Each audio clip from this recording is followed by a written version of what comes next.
By March 26th, Harris feels he can wait no longer. It has now been 2 weeks since Bomber Command has last struck Germany, giving the Germans time to rest their defenses and bring their war industry back online.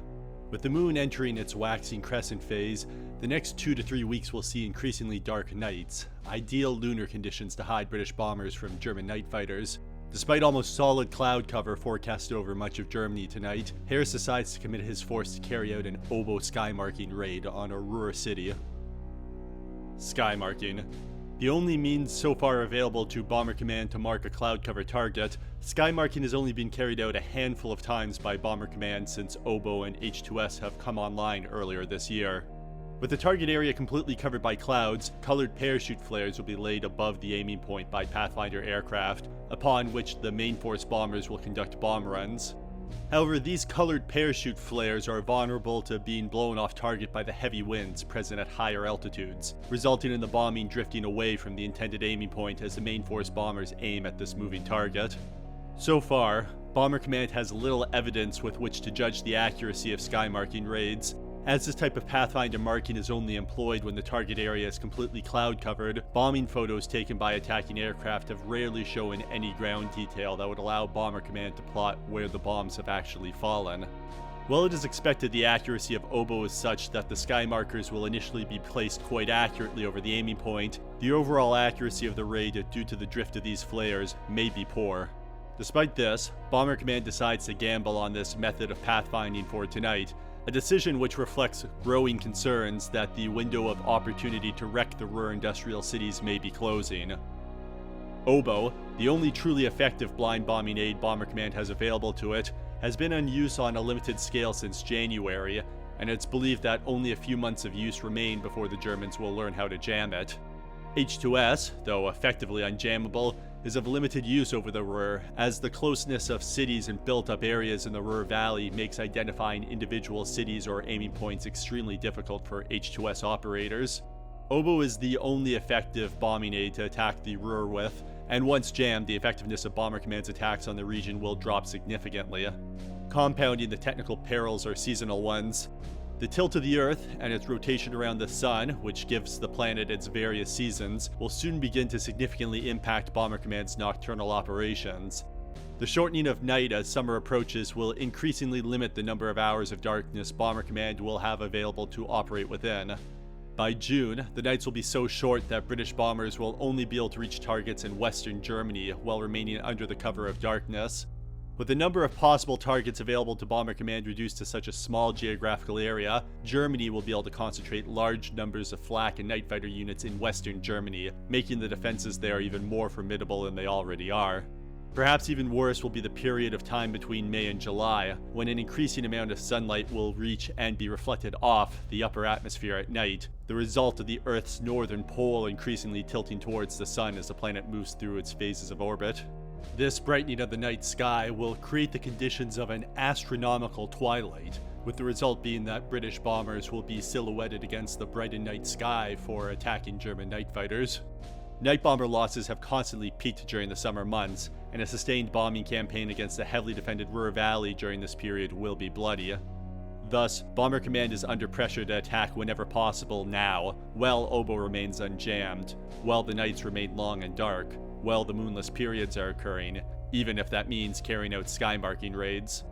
If there is one consolation for Bomber Command tonight, it's that the thick, low cloud forecasted over Luftwaffe airfields tonight should ground many of the German night fighters. Duisburg will be attacked tonight. Sitting at the junctions of the rivers Rhine and Ruhr, and in the central and western concentration of the Ruhr industrial area, Duisburg is the largest and most important inland water harbor in Europe. With its extensive rail network and dock facilities, Duisburg is the entry point of millions of tons of raw material that feeds the Ruhr industries, as well as the export point for millions of tons of coal that sustains German industries and power generation. On top of that, Duisburg is a major producer of coke for steel production, a center of liquid fuel production, steel and non-ferrous metal production, and various engineering works producing machine tools, weapons of war, gun barrels, and more. The destruction of Duisburg would thus impact not just war industries within, but cripple the distribution of raw materials throughout the Ruhr Valley. As a result, Duisburg is ranked alongside Essen as one of the vital Ruhr cities Bomber Command must destroy. 10 tenths cloud are forecasted over the entirety of the route, with moderate icing between 6,000 and 15,000 feet, and cloud tops reaching as high as 20,000 feet. Over the Ruhr itself, layers of clouds at several levels, with solid thundery cloud extending up to 27,000 feet, may be encountered. Though a half moon will be present tonight, which could illuminate British bombers, it will remain hidden below the horizon until 15 minutes after midnight. As a result, the raid has been timed tonight so that the moonrise will occur just as the bombers are landing back at their bases in England.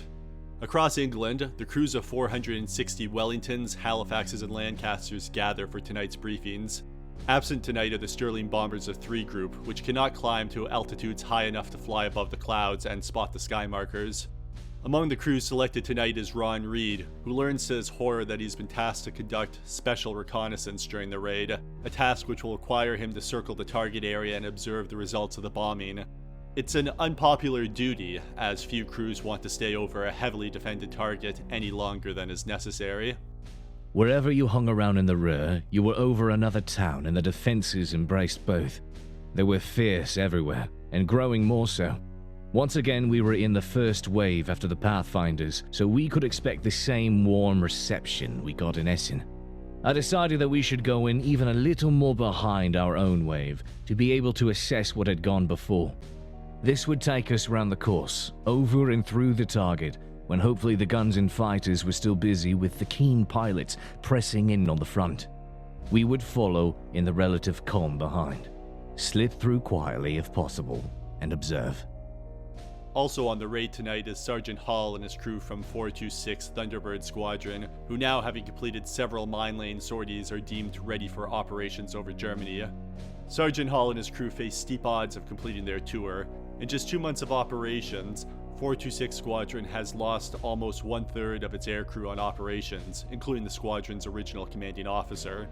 Among the surviving original members of 426 Squadron is Sergeant John McGavick, now on his 16th operation. He will be flying alongside Sergeant Hall and 15 other Wellingtons from the squadron tonight. Settling in, the crews are briefed on the details of tonight's attack. The flight path chosen for tonight will see British bombers rendezvous off the Dutch coast near Bergen on Zee, where they will form into a bomber stream heading southwest to the German border, before ultimately turning south to approach Duisburg from the north-northwest. Mosquito Pathfinder aircraft will drop red warning flares 7 miles northeast of Wiese to aid in navigation, as well as to provide a 5-minute warning to the main force bombers. 6 miles north of Duisburg, the Mosquitoes will drop green flares, signaling a 2.5-minute warning to the bombers. Over the target itself, Oboe Mosquitoes will drop release point flares, a mixture of normal 4.5-inch white reconnaissance flares, which will burn for 4 minutes, and red Skymarking target flares, which will burn for 2.5 minutes, and eject small green burning stars. A shortage of oboe ground stations and equipment, however, limits the number of oboe-equipped Mosquitoes that can be controlled throughout the raid tonight, so only 9 oboe Mosquitoes will be present. As a result, 2 Mosquitoes will mark the target every 10 minutes, with the first 2 dropping their Skymarker flares at 21:30 and 21:33 hours respectively, followed by the next 2 Mosquitoes dropping their flares at 21:40 and 21:43 hours, and so on. No 4-engine Pathfinder aircraft will be employed tonight to back up the Oboe Mosquito Skymarking with additional Skymarkers. As the Skymarkers drop by, the Mosquitoes will invariably be blown off target by the wind. Any backers-up aircraft aiming at these drifting Skymarkers will merely reinforce this error and drop their own Skymarkers downwind of the actual aiming point. The main force aircraft are to begin bombing at 21:34 hours, with the Lancasters of 5 Group heading the attack, followed by the Wellingtons of 4 and 6 Group, then Halifaxes of 4 Group, and Wellingtons of 1 Group, and then finally the Lancasters of 3 and 1 Group taking up the rear.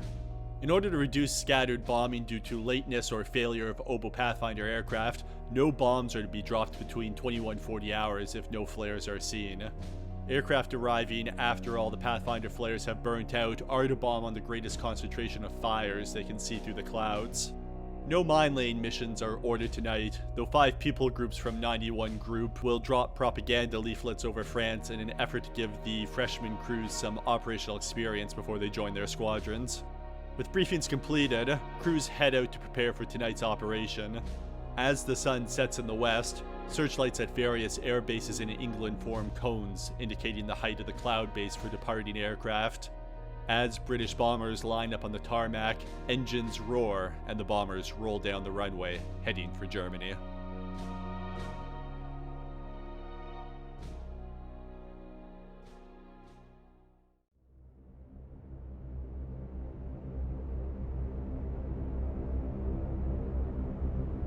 Arriving off the Dutch coast, the British bombers encounter 10 tenths cloud, with cloud tops rising from 14,000 to 18,000 feet. German searchlight batteries at the coast are unable to illuminate British bombers through the thick cloud. However, radar-directed flak batteries hit an inbound Lancaster, which crashes into the sea.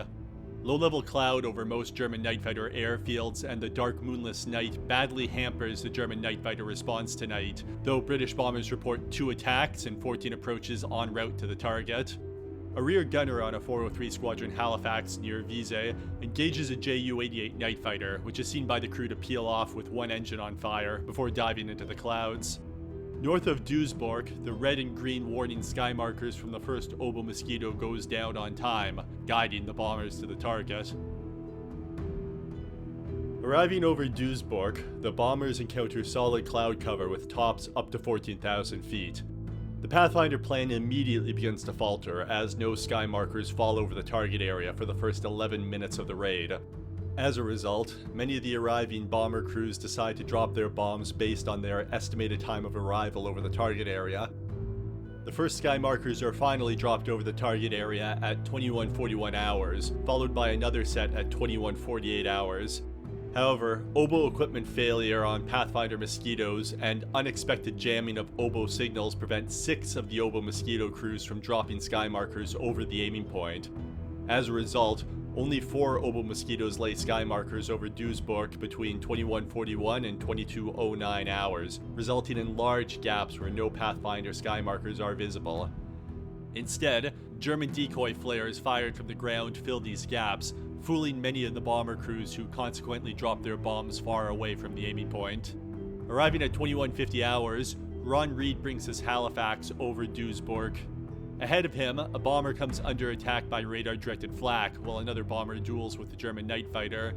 Slipping in behind, Reed drops his bombs at 21:56 hours, and then begins to circle the target area as part of his special recce duties. To Reed, it is clear the attack is failing. Over the target, we could see little on the ground, and I couldn't say much in my recce report. I wasn't very enthusiastic about what I saw. I was right. The Pathfinders had gone awry, and the raid was scattered. Arriving just behind Reed is Sergeant McGavick and his Wellington crew from 426 Squadron, who also notes the scattered bombing.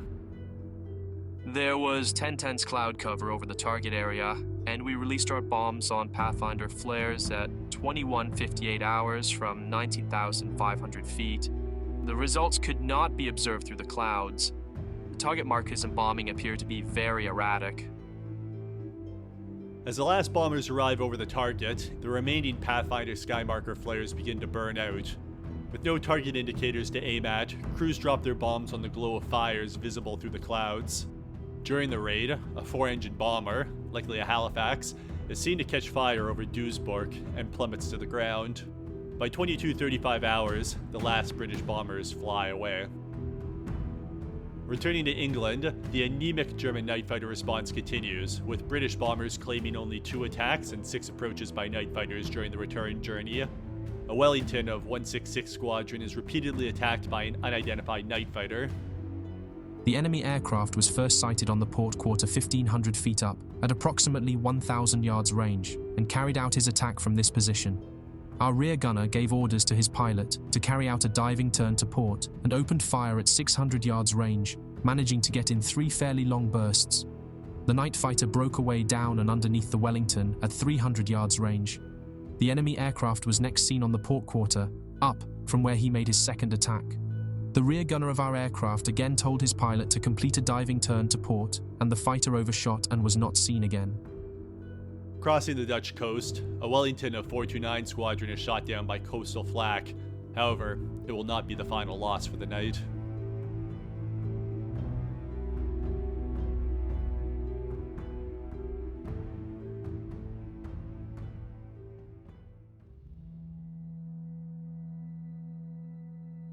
If I should die, don't think of me at all, unless world-weary, you prefer, like me, to waste your life against life's ocean wall, and spend your freedom crying to be free. Think then, this May, how many building whitethroats call in England's woods, and how from every tree blanch blossom dangles, and young girls are all in love, and green corn slants above the sea. I never asked for life, nor thanked who gave me unconsulted to the angry years and sacrifice.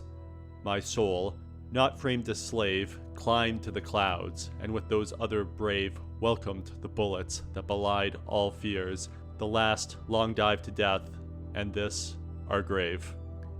The Airman, by George Templeton Eades. Killed in action on the Duisburg raid, March 26th, 1943.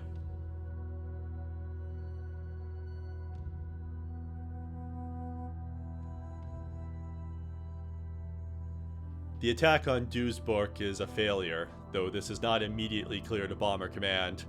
Of the 455 main force bombers dispatched to Duisburg, some 386 report having attacked the primary area.